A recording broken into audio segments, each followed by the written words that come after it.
ಹೇ guys, welcome back SEK vlogs. ಇವತ್ತಿನ ಹೊಸ ವಿಡಿಯೋಗೆ ತಮಗೆಲ್ಲರಿಗೂ ಸ್ವಾಗತ ಸುಸ್ವಾಗತ. ಇದು ಮರೆಯದ ಹಾಡು, ಮೌನಗಳೇ ಸಾಕ್ಷಿಗಳು. ವಿಡಿಯೋಗಳು ಮಾಡದೆ ತುಂಬ ದಿನಗಳಾಯಿತು.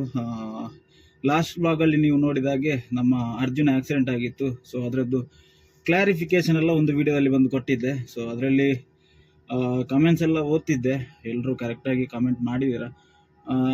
ಹೊಗಳಿಕೆನೋ ತೆಗಳಿಕೆನೋ ಯಾವುದಿದ್ರು ಕೂಡ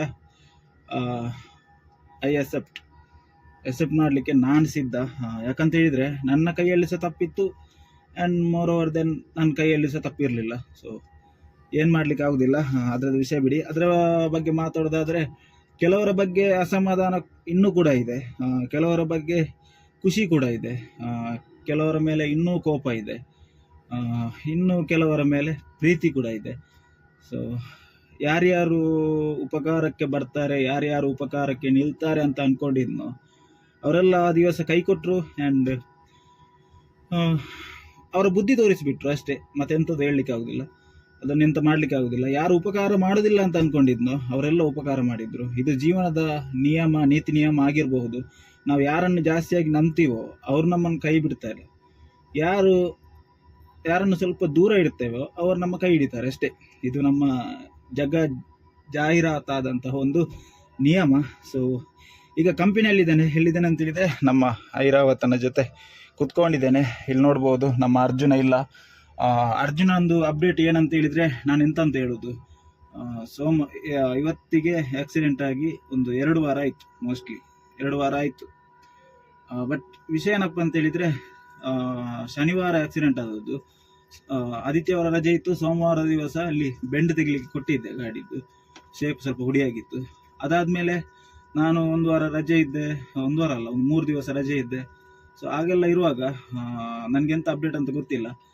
ಸೋಮವಾರ, ಇವತ್ತು ಆ್ಯಕ್ಚುಲಿ ಗುರುವಾರ, ಸೋಮವಾರ ನಾನು ಕೆಲಸಕ್ಕೆ ಜಾಯ್ನ್ ಆದದ್ದು, ಆ್ಯಂಡ್ ನಿನ್ನೆ ಕೆಲಸಕ್ಕೆ ಬಂದು ನಿನ್ನೆ ವ್ಲಾಗ್ ಮಾಡಲಿಕ್ಕೆ ಆಗಲಿಲ್ಲ. ಇವತ್ತು ಗುರುವಾರ, ಇವತ್ತು ವ್ಲಾಗ್ ಮಾಡ್ತಾ ಇದ್ದೇನೆ. ಅರ್ಜುನಂದು ಎಂತ ಅಂತ ಅಪ್ಡೇಟ್ ಗೊತ್ತಿಲ್ಲ. ಅಪ್ಡೇಟ್ ಗೊತ್ತಾದರೆ ಮುಂದೆ ತಿಳಿಸ್ತೇನೆ. ಓನರ್ ಕೂಡ ಸರಿ ಆಗಲಿಲ್ಲ, ಸರಿ ಆಗ್ತಾ ಉಂಟಂತ ಹೇಳಿದ್ದಾರೆ. ಆ್ಯಂಡ್ ಅದರದ್ದು ಅರ್ಜುನನ ಕತೆ ಏನಂತ ಮುಂದೆ ಹೇಳ್ತೇನೆ. ಅದನ್ನು ಸೇಲ್ ಮಾಡುವ ಅಂದಾಜಲ್ಲಿ ಇದ್ದಾರೆ. ಸೊ ಅದರದ್ದು ವಿಷಯ ಎಲ್ಲ ನೆಕ್ಸ್ಟ್ ಬ್ಲಾಗಲ್ಲಿ ಬರ್ತದೆ.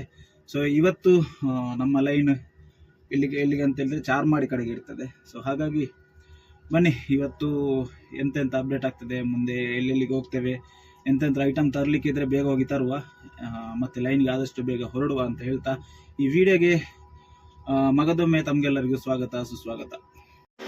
ನಮ್ಮ ಅರ್ಜುನನನ್ನು ಒಂದು ರೌಂಡ್ ಒಳಗೆ ಕ್ಯಾಬಿನ್ ಒಳಗಡೆ ಎಲ್ಲ ಕ್ಲೀನ್ ಮಾಡಿ ಆಯಿತು. ಸ್ವಲ್ಪ ಅಲ್ಲ, ತುಂಬ ಧೂಳಾಗಿತ್ತು, ಅದನ್ನೆಲ್ಲ ಕ್ಲೀನ್ ಮಾಡಿ ಬಂದೆ. ಈಗ ನೋಡಿ, ಇಲ್ಲಿ ನೋಡಿ, ಗ್ಯಾಸ್ ಇಲ್ಲದ ಪರಿಸ್ಥಿತಿಯಲ್ಲಿ ಎಂತ ಮಾಡೋದು ಅಂತ ಹೇಳಿದರೆ, ಚಹಾ ಆಗಬೇಕಲ್ಲ.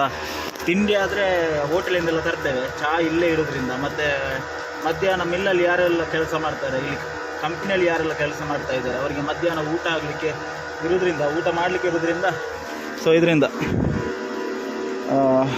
ಇಲ್ಲಿ 2 ಕಲ್ಲು ಹಾಕಿ ಇಲ್ಲೇ ಬೇಯಿಸೋದು.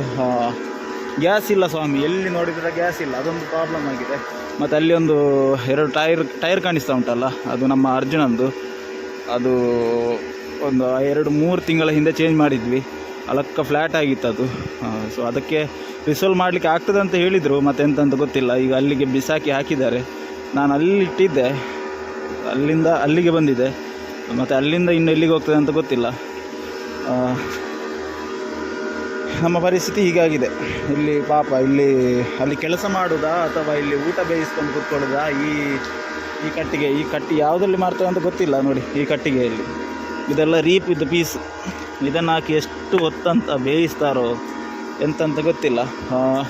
ನಿಮ್ಮ ಕಡೆ ಕೂಡ ಗ್ಯಾಸ್ ಪ್ರಾಬ್ಲಮ್ ನಿವಾರಣೆ ಆಗಿದೆಯಾ ಅಥವಾ ಅದೇ ಥರ ಉಂಟಾ ಅಂತ ಕಮೆಂಟ್ ಮಾಡಿ. ನಮ್ಮ ಐರಾವತ ಯಾಕೋ ತುಂಬ ಕೂಲೆಂಟ್ ಹೊಡಿತಾ ಇದ್ದೇನೆ. ಹೋದ ವಾರ ಅಷ್ಟೇ ಫುಲ್ ಮಾಡಿದ್ದೆ ಮ್ಯಾಕ್ಸಿಮಮ್ ತನಕ. ಈಗ ಮತ್ತೆ ನೋಡುವಾಗ ಮಿನಿಮಮ್ಗೆ ಬಂದಿದೆ. 1,000 ಕಿಲೋಮೀಟರ್ ಸಹ ಓಡಲಿಲ್ಲ, ಅಷ್ಟರಲ್ಲಿ ಇಷ್ಟು ಖಾಲಿಯಾಗಿದೆ. ಇಲ್ಲಿ ತನಕ ಇದ್ದದ್ದು ಇಲ್ಲಿ ತನಕ ಖಾಲಿಯಾಗಿದೆ. ಎಂಥದ್ದು ಪ್ರಾಬ್ಲಮ್ ಇರ್ಬೋದು, ಇಲ್ಲದೆ ಈ ಥರ ಕುಡಿಲಿಕ್ಕಿಲ್ಲ. ಒಳಗೆ ಮೊನ್ನೆ ತಂದ ಸ್ಟಾಕ್ ಉಂಟು, ಅದನ್ನು ಹಾಕುವ. ಅದು ನೋಡಿ, ಬ್ಯಾಟ್ರಿ ಎಲ್ಲ ಒದ್ದೆ ಆಗ್ತುಂಟು. ಯಾಕಂತ ಹೇಳಿದರೆ ಇದು ನಮ್ಮ glass supply, glass water supply ಇದು ಪೈಪ್ ಇದು ಆ್ಯಕ್ಚುಲಿ ಸ್ವಲ್ಪ ಡ್ಯಾಮೇಜ್ ಉಂಟು ಕೆಳಗಡೆ. ಅದನ್ನು ಮೊನ್ನೆ ಗಮ್ಟೆ ಬೆಲ್ಲ ಹಾಕಿ ಕೊಟ್ಟಿದ್ರು, ಮತ್ತೆ ಪುನಃ ಡ್ಯಾಮೇಜ್ ಆಗ್ತುಂಟು, ಬ್ಯಾಟ್ರಿಗೆಲ್ಲ ನೀರು ಬೀಳ್ತಾ ಇದೆ. ಇದರದ್ದು ಏನಂತ ಪ್ರಾಬ್ಲಮ್ ತಿಳ್ಕೊಳ್ಬೇಕು, ನೋಡುವ ನೆಕ್ಸ್ಟ್ ವೀಕಲ್ಲಿ ಶೋರೂಮಿಗೆ ಹೋದಾಗ ತೋರಿಸುವ. 1,000ಕ್ಕೆ ಕೂಲೆಂಟ್ ಈ ಥರ ಖಾಲಿ ಆಗೋದಾದರೆ ಎಂಥ ಅವಸ್ಥೆ ಮಾರೆ. ಆಯಿಲ್ ಕಮ್ಮಿ ಉಂಟಾ ಅಂತ ನೋಡಿದರೆ ಆಯಿಲ್ ಗೇಜಲ್ಲಿ ಆಯಿಲ್ ಕೂಡ ಕರೆಕ್ಟ್ ತೋರಿಸ್ತಾ ಉಂಟು. ಮತ್ತು ಎಂತೆಂಥ ಪ್ರಾಬ್ಲಮ್ ಅಂತ ಗೊತ್ತಾಗ್ತಿಲ್ಲ, ಯಾಕೆ ಕೂಲೆಂಟ್ ಖಾಲಿ ಆಗ್ತುಂಟಾ.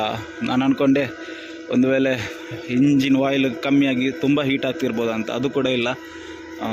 ನಾಳಿದ್ದು ತೋರಿಸ್ಬೇಕೆ, ಇಲ್ಲದೆ 1,000 ಕಿಲೋಮೀಟ್ರಿಗೆ ಆಗಾಗ ಫಿಲ್ ಮಾಡ್ತಿದ್ರೆ ಹಸಲಾಗ್ತದ? ಇಲ್ಲಲ್ಲ. ಸ್ವಲ್ಪ ಐಟಮ್ ತರಲಿಕ್ಕಿತ್ತು, ಅದಕ್ಕೋಸ್ಕರ ಉಜಿರೆಗೆ ಹೊರಟಿದ್ದೇನೆ.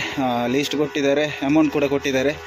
ನಾವೀಗ ಇಲ್ಲಿಂದ ಸೀದಾ ಉಜಿರೆಗೆ ಹೋಗುವ. ಉಜಿರೆಗೆ ಹೋಗಿ ಐಟಮ್ ತಗೊಂಡು ಬರುವ. ಮತ್ತು ಇನ್ನೊಬ್ಬರು ಯಾರು ಹೇಳ್ತಾ ಇದ್ರು, ಇಕ್ಬಾಲ್ ಅಂತ ಏನು, ಗಾಡಿಯಿಂದ ಹೊರಡುವಾಗ ಪ್ರಾರ್ಥನೆ ಮಾಡಿ ಅಂತ. ನಾವು ವ್ಲಾಗ್ ಮುಖಾಂತರ ಪ್ರಾರ್ಥನೆ ಮಾಡೋದಿಲ್ಲ, ನಾವು ಆ್ಯಕ್ಚುಲಿ ಗಾಡಿಯಲ್ಲಿ ಕುತ್ಕೊಳ್ಳುವಾಗ, ಗಾಡಿ ತೆಗೆಯುವಾಗ ಪ್ರಾರ್ಥನೆ ಮಾಡಿಯೇ ನಾವು ಗಾಡಿ ತೆಗೆಯುವುದು. ವ್ಲಾಗ್ ಮುಖಾಂತರ ಅದು ಪ್ರಾರ್ಥನೆ ಮಾಡಲಿಕ್ಕೆ ಸರಿಯಾಗೋದಿಲ್ಲ, ಅದನ್ನೆಲ್ಲ ತೋರಿಸ್ಕೊಳ್ಳಿಕ್ಕೆ ನನಗೆ ಇಷ್ಟ ಇಲ್ಲ.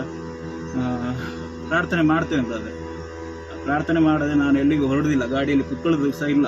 ಸೊ ಬನ್ನಿ, ಇಲ್ಲಿಂದ ಸೀದಾ ಉಜಿರೆಗೆ ನಮ್ಮ ಪಯಣ ಮುಂದುವರೆಸುವ. ಗಂಟೆ ಕರೆಕ್ಟಾಗಿ ಎಷ್ಟಾಯಿತು? 10:36 ಆಯಿತು. So let's go guys. ನಮ್ಮ ಗಾಡಿಯಲ್ಲಿ ಲೋಡ್ ಆಗ್ತಿದ್ದಾಗೆ ಟೈಮ್ ಕೂಡ ಹೋಗ್ತಾ ಇದೆ. ಗಂಟೆ 11:15 ಗಂಟೆ ಆಗ್ತಾ ಬಂತು. ಇನ್ನು ಎಷ್ಟು ಗಂಟೆಗೆ ಲೈನಿಗೆ ಹೊರಡುದು ಅಂತ ಗೊತ್ತಿಲ್ಲ. ಆದಷ್ಟು ಬೇಗ ಇಲ್ಲಿ ಲೋಡ್ ಮಾಡಿಸಿ ಹೊರಡುವ. ಅದು ಇಲ್ಲ, ಇದಿಲ್ಲ, ಐಟಮ್ ಇಲ್ಲ ಅಂತ ಹೇಳ್ತಾ ಇದ್ದಾರೆ.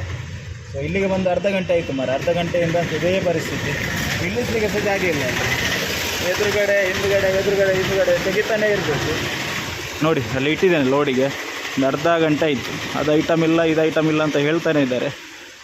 ಸೊ ಎಂತ ಮಾಡೋದಂತ ಗೊತ್ತಿಲ್ಲ. ಗಂಟೆ 11:15 ಆಗ್ತಾ ಬಂತು. ಅದರ ನಡುವೆ ತಿಂಡಿ ಬೇರೆ ತಿನ್ನಲಿಲ್ಲ. ಈಗ ತಿಂಡಿ ತಗೊಂಡು ಹೋಗ್ಬೇಕಂತೆ. 1 ಗಂಟೆಗೆ ಲೈನಿಗೆ ಹೊರಡುವ ಪರಿಸ್ಥಿತಿ ಬರ್ತದಾ ಅಂತ ಗೊತ್ತಿಲ್ಲ. ಸೊ ಕಾದು ನೋಡುವ. ಇಲ್ಲಿ ಲೋಡ್ ಮಾಡಿಸಿ ಇಲ್ಲಿಂದ ಹೊರಡುವ.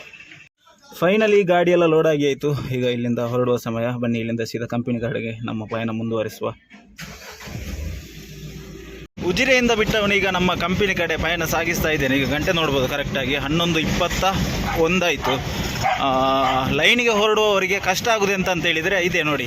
ಈಗ ಗಂಟೆ 11:21 ಆಯಿತು. ಈಗ ಇಲ್ಲಿಂದ ತಿಂಡಿ ತಗೊಂಡು ಹೋಗಿ ಅಲ್ಲಿಗೆ ಕಂಪನಿಗೆ ರೀಚ್ ಆಗುವಾಗ 11:45 ತನಕ ಆಗ್ತದೆ. ಮತ್ತು 1 ಗಂಟೆ ಲೋಡ್ಗೆ ಬೇಕು. ಚಹಾ ಎಲ್ಲ ಕುಡಿದು ಮತ್ತು ಲೋಡ್ ಮಾಡುವಾಗ ಕರೆಕ್ಟಾಗಿ ಎಷ್ಟಾಗ್ತದೆ ಅಂತ ಹೇಳಿದರೆ 12:15 ತನಕ ಆಗ್ತದೆ. ಸೊ 12:15 ತನಕ ಆಗಿ ಅದಾದಮೇಲೆ ನಾವು ಒದ್ದಾಡಬೇಕು. 12:15ಗೆ ಬಿಟ್ಟಾದಮೇಲೆ ಅಲ್ಲಿ ಮತ್ತೆ ಸಿಗ್ತದೆ ಅಲ್ಲಿಂದ ತಗೊಳ್ಳಿಕ್ಕೆ, ಇಲ್ಲಿಂದ ಅಂತ ಹಾಗೆ ಹೀಗೆ ತುಂಬ ಇರ್ತದೆ. ಮತ್ತು ನಾವು ಒದ್ದಾಡಬೇಕು.